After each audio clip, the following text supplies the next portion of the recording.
Yo, what's going on, guys? Crispy Flakes here. Welcome to Extra Crispy. For today's video, we got a video that might go down as probably the greatest video in YouTube history, guys. Like, seriously, this thing deserves trillions of likes, man. Trillions of likes. The video by B-Souls titled, What if LeBron James was drafted by the Detroit Pistons, guys? And I'm going to say straight up, if LeBron would have been drafted by the Pistons, Michael Jordan, low-key, would have been coming out of retirement. Because this man would have been 10 rings deep after about 5 seasons with Detroit, guys. You know, playing with Chauncey and Rip and all those boys out there, man. And I'm going to say, I know a lot of teams, I know a lot of fan bases like to laugh at us, you know, saying like, well, you know, haha, you got Darko and stuff. Cleveland fans, you guys cannot laugh. Because literally the only reason you guys got LeBron James is because that's where his parents had intercourse at. It was in Cleveland. Okay? Or for kids that are watching, that's where the stork delivered him off at, okay, man? If it wasn't for that, this man would have been requesting a trade the night of the draft, saying, yo, let me play with Ben Wallace. And can you imagine, like, oh my God, we would have had LeBron James? I mean, seriously, y'all had him in Cleveland, man, for how long? Y'all got one championship to show. He had to come back for it. You guys would have ended up with Darko, man. It was luck. It was your luck and our misfortune. But we're going to check this video out. I'm very excited, guys. Oh, my God. 30 minutes of greatness right here. You guys better all go subscribe to B-Souls, man. I mean, the fact that, I mean, this man's got to be the, what's his name? The artist. I don't know. The Da Vinci, right? No, it starts with a P. It's not Da Vinci. I'm going to say Bob Ross. The Bob Ross of our time, man. The Bob Ross of our time, man. Here we go. Because he's going to take the Pistons' mistake and make it a happy mistake by making it this. What if LeBron James was drafted by the Detroit Pistons? Also, guys, I'm wearing the same shirt because I'm recording multiple videos because I'm out of town. Okay? Okay. LeBron James, one of the greatest basketball players of all time. He said one of, he didn't say the greatest. Despite having the highest of expectations, has, more often than not, far exceeded them, and it has been a blessing to watch him play. And speaking of blessings, many of the NBA's greats, when they come into the league, were drafted into situations that, despite their own greatness, did give them a better chance to win and compete early on in their careers. Magic had Kareem, Tim Duncan, Kobe had Shaq, Brett had Parrish and McHale, Tim Duncan had David Robinson. If not out the gate, somewhere early in their career, the team they were on made the requisite moves to truly surround their player with a team that can actually compete for a championship. LeBron James, on the other hand, did not have that luxury. And let me just say too about Cleveland. I'm sorry, Cleveland fans. I feel like I'm really coming at you guys. I just really wish we could have LeBron. I got stuck with Darko, guys. You guys can take a little punishment, okay? I had to deal with Darko, okay? Y'all had damn 10 first-round draft picks when you left, too, and you turned into Anthony Bennett. You got Kyrie. Wiggins was traded. Until he took matters into his I remember that shit was rigged. And joined Dwayne Wade and Chris Bosh in Miami. But today, let's travel back in time and ask, what if?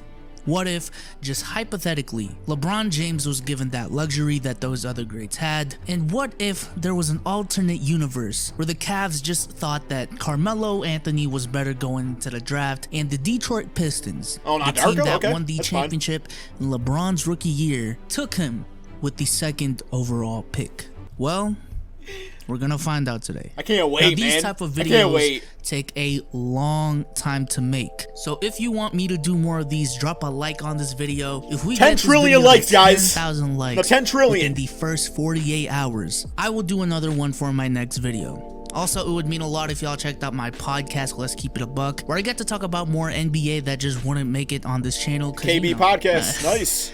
I gotta play by the YouTube God rules sometimes in certain areas. My goal is to have it so I can take my time and work on bigger projects like this and post them on this channel, while I give my input on more trending weekly topics and other NBA news over on the podcast side of things. Nice. This week we had my guy Legend of Winning on, and here's a clip from that Legend episode. of Winning. Hey, if you want me to spit a hook, it's $25, bro.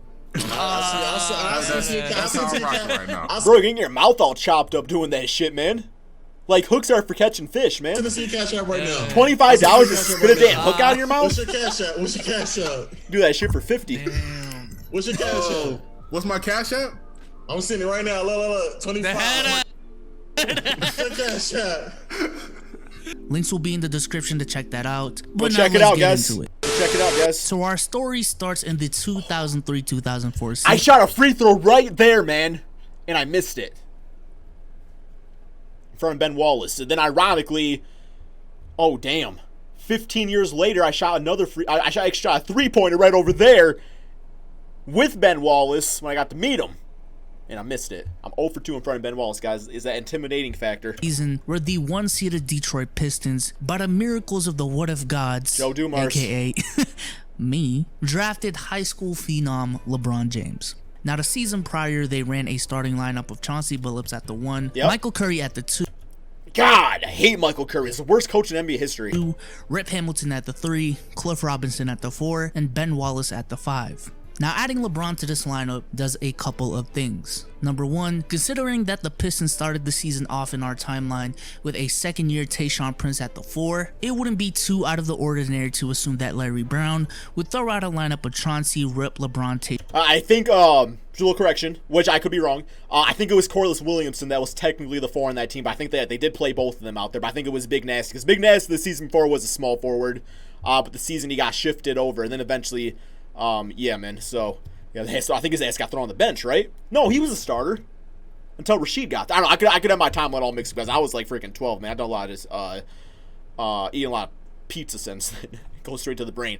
Yeah, okay. Tayshaun and Ben Wallace, at least to start off the season. Another question is the question of if they still go after Rasheed Wallace at the trade deadline. Yes. Because a big part of the reason why they did was because of a 6-game losing streak they had in February that caused the team to reevaluate their team and go after Rasheed. Yo, While one could legitimately argue that the Pistons would not have gone after him because they would have never gone on that 6-game losing streak if they had a player like LeBron, Joe Dumars was already going after Rasheed 2 years before the season, and a big part of their struggle in that. Oh yeah, Tayshaun would have come off the bench clamping up, your favorite bench player. Oh my God, can you imagine like they come out with Duane Wagner, and all of a sudden, man, they got to do with Tayshaun Prince. Stretch was because of their interior defense, more specifically from the 4 position, as players like Carlos Boozer, PJ Brown, Dirk Nowitzki, and Brad Miller all had terrific games against the Pistons in that losing streak. So my prediction, they still go after Rasheed Wallace and end the season with a lineup of Chauncey Billups, Rip Hamilton, LeBron James, Rasheed, and Ben Wallace, with Tayshaun coming off the bench. And because of this terrific core that they have, the Pistons finish the season with 58 wins and come into the playoffs hot. As a side note, this is the only year I will show the standings because it just gets really hard to keep track of everything after the second year and make all the record changes and keep it as accurate as possible. I respect it. As far as other storylines, LeBron does get less touches because he's on a championship level team out the gate and probably averages something closer to 16, 5, and 6. And because the rookie... Bro, he looks good in that jersey too. Like really, LeBron in the Pistons jersey, I mean... looks better than the other jerseys ever worn. The year was already close when LeBron was in Cleveland with better numbers. Rip Brown off the screens with in Cleveland passing. And out west, the Nuggets lose 5 less games without Melo and miss the playoffs. Like in real life, the Pistons make it to the finals matched up against the Lakers. And just in LeBron's rookie year, we already get to see Kobe versus LeBron. Ooh. Obviously, they're not LeBron and Kobe-led teams specifically, but still, that's a privilege. And let's just assume that the Pistons still do what they do in real life and beat the Lakers in 5, and Chauncey Billups still wins Finals MVP. Now, 2005 is really the first season where the Pistons started giving the keys to LeBron. I will say, the only issue I have with this what-if theory is that Larry Brown, and I mean, obviously, Beals isn't going to, bench LeBron because it's LeBron, right? But, Larry Brown definitely did not like playing his young players. And a lot of people think that's actually a big reason why Darko became a bust, is just because he never was really given a chance at all. And in all fairness, too, I don't think Darko really liked basketball all that much. He was, definitely one of those students in school that was forced to play because of his height. We all know him. As they see the talent he possesses, and they note that their offense needs a lot of work, being that in real life they were 17th the year before and then 18th in their championship year. Now again, given that there are other stars on this team and the fact that the Pistons were consistently one of the slowest paced teams in the league, I would say that LeBron would average around 22 points, 7 assists and 5 rebounds, immediately making a mark in the league as an elite two-way player and one of the best passers in the league. As now when he's dishing dimes, he's passing to Rip Hamilton. Yeah, Billups. Who was he even passing to on that team, man? Oh my, Sasha Pavlovich? Rasheed Wallace and Tayshaun Prince, who are good shooters. And I would come to believe that with LeBron's improvement and Tayshaun Prince becoming one of the NBA's best 6 men, the Pistons would become a 60-win team and claim the 1 seed in LeBron's second year. Yo, now, we get McDice. This year, it looked like the MVP race was more about the transformation that Shaq and Steve Nash brought to their teams. So I would still have Steve Nash winning the MVP, but I would not be surprised if LeBron was well within that mix for the award. Not much changes in the league except for the Nuggets becoming even worse, as they didn't really draft any game changers in the draft prior with the lottery pick that they had, and end the season with one of the worst records in the league. I also wonder if the malice at the Palace would have ever— oh hell yeah, LeBron would be freaking throwing down, man. Bro, he would have freaking ripped Ron Artest Ray in half, bro. LeBron would have been right up in there, man. Hell yeah. Holding back Steven Jackson, decking him in the face. Oh yeah, he would have fought. The king would have defended his palace. No doubt in my mind. Happened, and if it didn't, how that would have changed things. But let's just say for this video, it still happens. LeBron just stays out of it, and oh no, he gets right in its course. And in the playoffs, we get to see LeBron versus D-Wade in the Eastern Conference Finals. And given the fact that the Pistons now have home court and are much better, they take out the Heat in 6 games. Now, the 2005 Finals in real life was a series that went to 7 games. If you look at the series, the Spurs did a tremendous job of locking down the Pistons from 3. However, in our timeline, this is where LeBron dominates, as his shot creating and passing abilities become a very deadly weapon for the Pistons.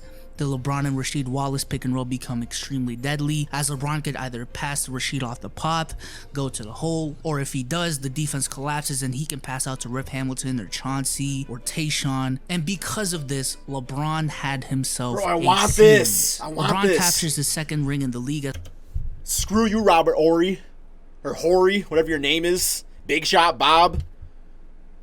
It was Rasheed's fault that you made that shot. LeBron would not have let that happen. So hell yeah, we would have won 2 in a row. The Pistons beat the Spurs in 6 games, and he is now 2 for 2 in his first 2 years in the league. Just like and that. Captures his first ever Finals MVP. The 2005 draft is really where things start to get interesting around the league. Mind you, the Denver Nuggets in 2003 drafted Darko Milicic, and in 2004, I had them winning 5 less games with 38 wins, which landed them a late lottery pick in that draft. And assuming they drafted after the 9th spot, they probably pick between this group of duds. So they end. Yo, Sebastian Telfair had himself a documentary. Andres Viadrin's pretty solid for the Warriors. Robert Swift, probably fun to party with. Up with the 3rd pick of the 2005 draft, where the Nuggets acquire Chris Paul. Now, in real life, I know Darren Williams was picked over Chris Paul, but a lot of mock drafts actually had Chris Paul as the 2nd best prospect in that draft. However, after Bogut and Williams went 1 and 2, it just became a preference between D. Will, CP3, and Raymond Felton. So let's say the Nuggets actually smarten up and take Chris Paul. Let's also assume— wow, you know what? Chris Paul would have had— oh my god. He would have had Darko playing like the Tyson Chandler, guys. Would have been the next Tyson Chandler. That the rest of the draft order stays the same, which means that Utah still gets Darren Williams, and New Orleans, instead of ending up with Chris Paul, ends up with Raymond Felton. That's tough. Sorry, guys. You hate to see it. I got somebody coming over. Gotta make sure. Okay, in not real on the way life, yet. the Pistons actually fired Larry Brown this season, as there was controversy in the 05 season that he was flirting with other teams that would give him max money. So the Pistons decided to fire him and hire Flip Saunders, who transformed the Pistons into— just a quick moment of silence for Flip Saunders, guys. Yeah, he was one of my favorite coaches of all time. That day really hurt, man. To the best team in the league, as in real life, combined with their already elite historic defense, Flip Saunders transformed them to having the 4th best offense in the league and ended up winning 64 games. Now let's assume the same happens in our timeline. Bron puts up monster numbers under Flip, and the Pistons win 68 games. 68! The undisputed best team in the league. Of all time. LeBron wins his first MVP, and to cut to the chase, as dominant as D-Wade was versus the Pistons in real life, there is no way they beat the Pistons with LeBron. The Pistons would move on to the finals and face off against the Dallas Mavericks. The Pistons end up beating the Mavericks, and LeBron wins his 3rd ring and 2nd. 3 straight, man! 3 straight, man! Look at Bill Russell over there, a freaking Time Lord. And Finals MVP, and now the King starts off his career with a 3-peat. I don't think he's 21 yet, Finals MVPs and a league MVP. And LeBron James being in the GOAT conversation is starting to get real. Now, nothing really happens in the 2006 NBA draft that changes anything major. The Hornets get a top pick in the draft, but they just get Tyrese Thomas. The Nuggets get a late lottery pick. Again, no one good. The Jazz stay the course. The Cavs get worse with Melo, but not to the point where anything significant changes, at least with those teams. In real life, however, Ben Wallace decided to leave the Pistons as he was not on the best terms with Flip and wanted his money. Now, luckily, they do have this guy called LeBron. And at this point, LeBron James is a bona fide... Actually, I would have kept Mehmet Okur, too, because Okur was actually a really good center for the Utah Jazz. I love Ben Wallace. It would have been nice, obviously, he would have came back to the team and stuff, but he was, like, you know, age was, like, a thing to some extent. It was creeping up a little bit, so... Superstar. And even without Ben Wallace, they still finished with the best record in the week. Oh, yeah, we kept Okur. So let's just say they end up winning 56 games. Also in real life, the Denver Nuggets decided to trade for Allen Iverson to pair Carmelo Anthony with a star. But in our timeline, the Nuggets have Chris Paul, so they don't really need Allen Iverson. And Iverson ain't going to freaking Cleveland, man. He ain't going to Cleveland. But Allen Iverson did still want to be traded. And in our timeline, instead of going to Denver, Pistons. He still follows Carmelo, but this time in Cleveland, as it's not a Cavs who are pressured to surround Melo with a star after now 3 years of being mediocre in the East. The Detroit Pistons are still good enough to make it to the finals, but without Ben Wallace, Tony Parker and Tim Duncan dominate the Pistons in the paint, Bruce Bowen plays terrific defense on LeBron, and the Spurs win the 2007 championship. Hell no. There is no way that team was going to beat LeBron and the Pistons. There is no way in hell. Bruce Bowen can throw as many elbows and dirty knees around. Dirty knees isn't really a thing.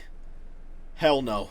Well, wait, who's our center though? Kerr been busting threes all over Duncan. In 6 games, with Duncan as the Finals MVP. It's fine. We'll give up one performance from LeBron. Happens. And just as the GOAT conversations were really heating up, LeBron gets his first Finals loss, and on ESPN, we had Skip Bayless going off. The 2007 NBA draft comes with the Hornets getting the 2nd pick in the draft, as they have now gone 2 seasons drafting Raymond Felton and Tyrese Thomas. But luckily, this draft had the one and only Slim Reaper, Kevin Durant. So that means Seattle ends up with Al Horford, and the Hawks go high with Joakim Noah as they desperately needed a center, and everything else stays the same except for the Bulls now having Brandon Wright instead of Joakim Noah. The Celtics still form their big 3 of Ray Allen, Paul Pierce, and Kevin Garnett. Kobe and the Lakers still dominate the West, and he still wins MVP. The Nuggets, led by Chris Paul and Marcus Camby and J.R. Smith this time, are a 2 seed in the West. KD wins Rookie of the Year on the Hornets, and the Cavs, led by Carmelo and Allen Iverson, finish the season with 54 wins. The Pistons, on the other hand, finished the year with a 2 seed with 59 wins, so still a very solid year for the Pistons. In the playoffs, we are blessed with a 2nd round matchup of the Pistons versus the Cavs. However, the Pistons defense was just too much for the Cavs, as they had LeBron, Rip, and Tayshaun to throw at Melo, and had Billups guarding Allen Iverson. And they move on to the conference finals, where they match up with the Boston Celtics. Now, in real life, the Cleveland Cavaliers with LeBron took the Celtics to 7 games. Listen to that, guys. The Cleveland Cavaliers with LeBron. The Cleveland Cavaliers with LeBron took them 7 games. I gotta predict this is probably, one and done. Probably 5 games at best.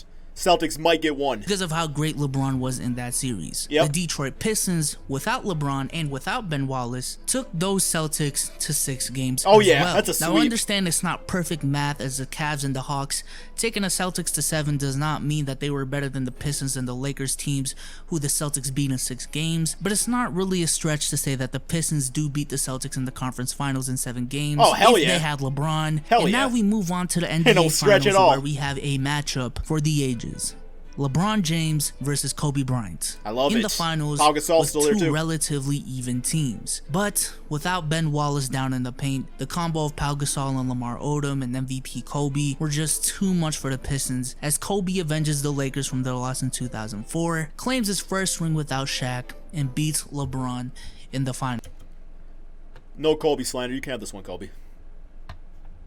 After drafting Kevin Durant the year prior, the Hornets are back in the top 3 again, and with it, they pick OJ Mayo. However, like in real life, the Grizzlies offer the 5 pick and a couple of other players for OJ Mayo, and that number 5 pick ends up being Kevin Love. Oklahoma City still ends up drafting Russell Westbrook to pair him up with Al Horford. Now, with that, you might be asking, why did the Hornets not pick Russell Westbrook? Well, in real life, Russell Westbrook was actually projected to be in the late top 10, and him being selected at 4 was actually really high. Meanwhile, OJ Mayo was a consensus top 5 pick. Cam Johnson fans are going crazy. Aside from that, everything else stays the same. Now, in this season in real life, the Pistons actually traded Chauncey Billups to the Nuggets for Allen Iverson. But in our world, Allen Iverson is actually content in Cleveland right now. The Nuggets have Chris Paul and never traded for Allen Iverson, and the Pistons aren't desperate for a shot creator like him since, you know, they have LeBron James. Well, yeah, the big issue with that team back in the day, if I remember correctly, it was like, I think it was my senior year of high school or something like that when that trade went down. And I was really excited about it because, you know, the Pistons at that point, it was like, what, like 6 or 8 for Eastern Conference Finals, only 1 win to show for it. Obviously, as a Pistons fan, I would definitely take that now today. But, you know, at that time, it just felt like just the lineup needed a little push. And that's why we traded away Chauncey, and I hate it to this day now, man. But at that time, I think we started that season 5-0 when we traded Chauncey away, which was kind of stupid. But you just had like this sense that like we needed something new. And hey, here's our something new. We've been irrelevant for 12 years. However, they do end up firing Flip Saunders like in real life because of the back-to-back finals losses, and instead they hired Michael Curry. Needless to say, he wasn't a good coach. No. And on top of that, the Pistons supporting cast was starting to show its age. But I'm sorry, man. If LeBron could lead the 09 Cavs to 66 wins, LeBron shouldn't have any, okay, I wouldn't say any trouble, but LeBron should be able to do the same for the Pistons. Right? And LeBron James still has that monster season he had in real life, leading the Pistons to 65 wins and winning the league MVP honors. Yes, sir, man. Now, in real life, Kevin Garnett suffered injuries that sidelined him for the second half of this season, but from everything I've read, that injury was just a freak injury. So let's just say in this timeline, it doesn't happen. And the Celtics dominate the 2009 NBA season and continue on their 66-win pace without the KG injury.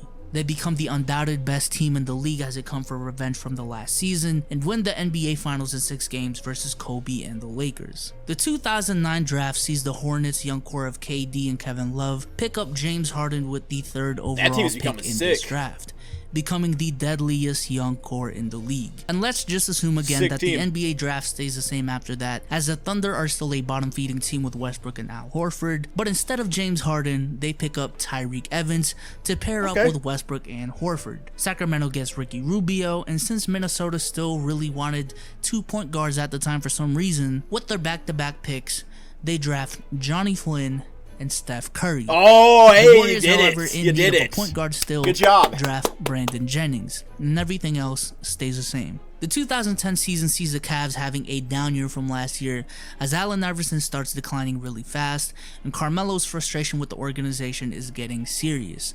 The core of Kevin Durant, James Harden, and Kevin Love actually become a 50-win team in the West, which is really good. The core of Westbrook, Horford, and Tyreke Evans in OKC starts getting some real traction as well. The Boston Celtics win 4 more games with a healthier Kevin Garnett than they do in real life. The Orlando Magic win 60 games, and the Pistons somehow manage to still win 58 games because they have LeBron, and he comes away with the MVP once again. The season and the playoffs pretty much play the same way they do in real life, but my question is, with the healthy KG, do the Lakers beat the Celtics in 2010? Let me know in the comment section down below, because I don't want to make that call, because for the fans out there, y'all know my history. But let's just say Kobe does exactly what he does in our 2010 and pulls 2010 out for revenge from the season before in 7 games. Now, the 2010 offseason was already a momentous one in our timeline.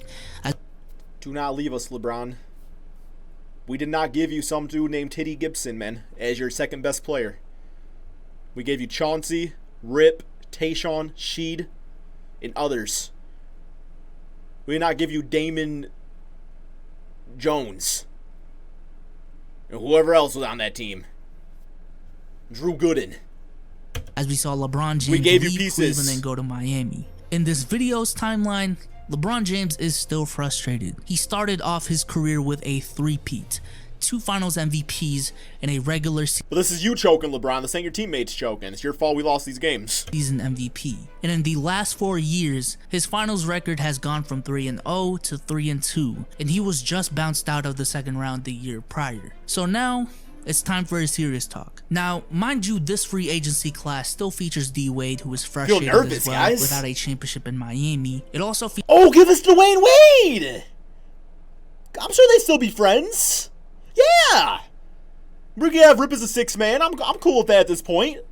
Okay, yeah, so we'll take D Wade. Features Chris Bosh. It also features Amari Stoudemire, and it now features Carmelo Anthony, who never signed that extension. Hey, we just a little farther north, Melo. Denver. Now, this is how I feel like it plays out given those circumstances. Okay. Carmelo is frustrated in Cleveland. Miami doesn't seem so enticing with D Wade not having any, championship pedigree there. Yep. So why not team up in Cleveland and LeBron gets to go home? Now, from everything I've read, it seemed like LeBron and Wade were gonna team up one way or another. It was just a decision of where they would go. And also that third piece could have been Carmelo, it could have been D Wade, or in some cases it could have been Derrick Rose if they went to Chicago. But again, since they are teaming up with Carmelo in Cleveland, sorry Chris Bosh, you're not gonna be playing with them. Bro, he ain't gonna go back to Cleveland, man! Bro, with this what if scenario, man, he was born in Detroit, man! He was born in Detroit, man! Oh, I'm gonna throw up now, man. I'm gonna throw up. I am going to puke. Is this how you Cleveland fans felt when you left for Miami? Did you feel like throwing up? Bosh, on the other hand, goes to Chicago instead of Carlos Boozer. Amari Stoudemire still goes to New York. I think he would have went to Houston. And Carlos Boozer goes to New Jersey to team up with D. Will once again, as the only reason he didn't go to the Nets in real life this offseason was because the Bulls actually outbid them. But again, not anymore since now they're gonna team up in Cleveland, man. Man, imagine being the NBA commissioner and you got this big, huge, marketable team with LeBron, Wade, and Carmelo Anthony. Go to freaking Cleveland. Have Chris Bosh. In the NBA draft, nothing drastic really happened, so let's go ahead and move on to the regular season. So because of the new lineup with the Cleveland Cavaliers, LeBron is actually forced to change his style to a small ball 4 much quicker than he had to in Miami, and the reason pretty much plays out as it does in real life, except the Cavs are the Heat. Now, in real life, the Cavs and the Clippers agreed on a trade that would send Mo Williams to the Clippers in exchange for Baron Davis and their first-round draft pick, but did y'all remember how no one wanted to trade with the Heat because of how stacked they were? Well, that happens here with the Cavs as well. However, we do have a disgruntled Chris Paul in Denver, who hasn't really achieved anything significant in his time there. And like Carmelo Anthony, he wants out.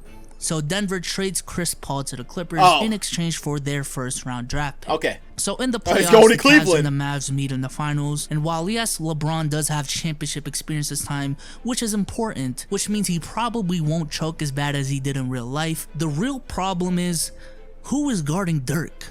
Melo? LeBron? I personally, I think even 2013 LeBron would have trouble guarding Dirk. Right. So while I understand that the Cavs could win this one, and I perfectly understand that argument, let's just say the Mavs pull it out in 7 and Dirk gets finals MVP and revenge for the 2006 finals versus LeBron. Now, remember last season when Denver traded Chris Paul to LA for their first-round draft pick? Well, that pick, like in real life, ends up being the #1 overall pick, Denver. And the Nuggets land Kyrie Irving.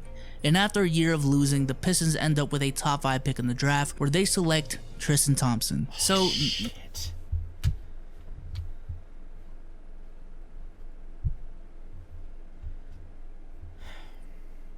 could have gave us Kyrie.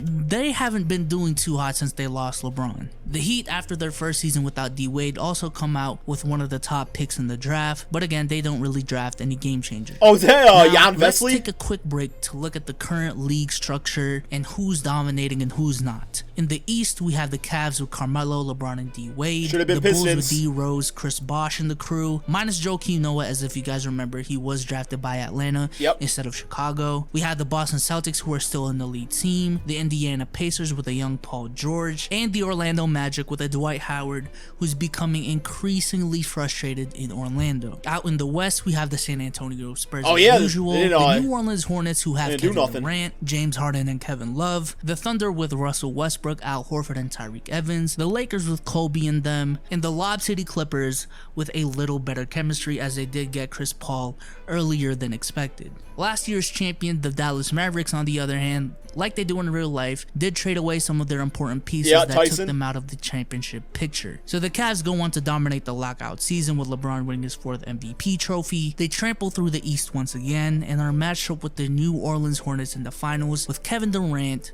James Harden, and Kevin Love. Now, I'm not gonna lie, from a matchup perspective, I think this series ends up being much more competitive than the 2012 finals we got in real life, because Kevin Love and Carmelo is a real problem. But man, look, in this what if, LeBron has not won a championship since 2006, and the Hornets just didn't have enough experience yet. So LeBron wins his 4th championship in dominant fashion and nabs his 3rd finals MVP, and he brings the Cleveland Cavaliers that elusive first championship in franchise history. In real life, the #1 overall pick actually went to New Orleans, and in our timeline, they literally just had a finals berth, so obviously they won't have that pick. Same thing with Cleveland, who had the 4th overall pick. In real life, the Pistons were already bad in 2011, so I don't see the whole LeBron timeline affecting them too much. However, the Denver Nuggets, on the other hand, were horrible last year in their first year with Kyrie, and they luck into the #1 overall pick and draft Anthony Davis. Team. Yeah, that duo is deadly. The Miami Heat end up having another top pick in the draft, as they had another horrible season without D-Wade, and with that pick, they select Bradley Beal. And I honestly want to make the call that maybe because the Warriors don't have Curry, that they have a higher pick in this draft and possibly draft Dame. But mind you, they did draft Brandon Jennings, a player who still had star potential in the season. So sadly, they still draft Harrison Barnes. Now, going into the season, hungry to be in that GOAT conversation, LeBron takes it up another notch, as like in real life, he has one of the most dominant seasons of his career, leading the Cleveland Cavaliers to a league best 65 wins and winning his 5th NBA MVP, being the first unanimous MVP in league history, as mind you, the only vote that stopped him that year was because one vote went to Carmelo, who in this timeline is his teammate. In the West, however, the New Orleans Hornets claimed the 1 seed as a trio of James Harden, Kevin Durant, and Kevin Love start to peak, and they win 63 games. Yeah, I am assuming that the Hornets just give Harden the max that he wanted and he re-signs there. The Thunder are still a playoff team, but aren't really anything dangerous, as they lack an elite two-way player. The Spurs and the Clippers play out as they do in real life. The Nuggets, however, become the surprise team of the West. Kyrie Irving is emerging as one of the bright young stars in the league. They also acquired Andre Iguodala through the Dwight Howard trade. Ty Lawson emerges as one of the best 6 men in the league, and Anthony Davis out the gate is a great defensive player. Moving on to the playoffs, the Cleveland Cavaliers trample through the East as usual. However, in the West, the Spurs they pick Cleveland over us, man.